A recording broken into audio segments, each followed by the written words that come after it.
comments first up, though. Let's talk to Rupert Bell, royal correspondent here at Talk Radio, about the latest on the royals. And what a surprise, Harry and Meghan back in the news. Good morning to you. Good morning, Julia. Yes, episodes of South Park. I never thought again.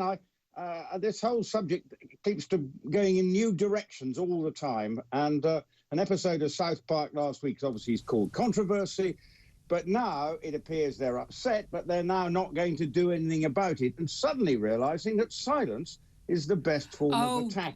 Rupert, so it will never last. I have to say, I'm not the hugest fan of South Park, but the episode was featuring them sort of demanding their privacy as they go on a talk show and referring to Prince Harry's book as a Waaagh, which is so to speak. I mean, it's just superb. But apparently, yes, the reports claim, usually from Meghan moaning to her friends talking to the media, usually with her agreement, that she was rather upset about how they were portrayed. But this is the thing that worries me. Why is she surprised by this, if she is indeed surprised?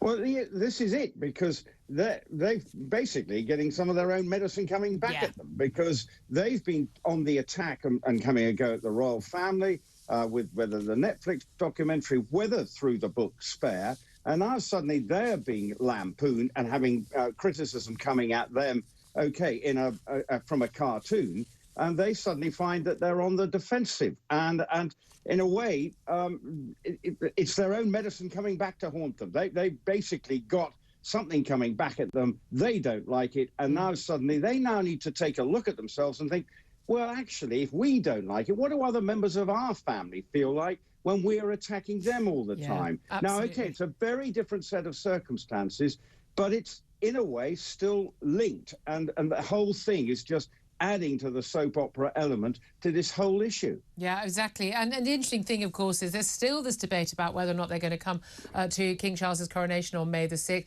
The general view seems to be he's going to invite them. They won't have a big role, but they won't be totally humiliated. He is his son, after all, along with William.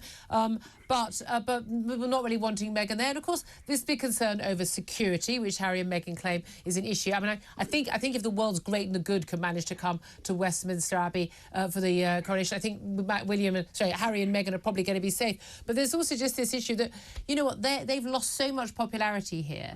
And the comments they've made and what they've said about the royal family, the popularity of particularly William and Kate, that actually there's a big risk that Harry and Meghan turn up, that they get booed by the waiting crowds, because by definition they'll be the royalists. They'll be the people who love Charles, who love William.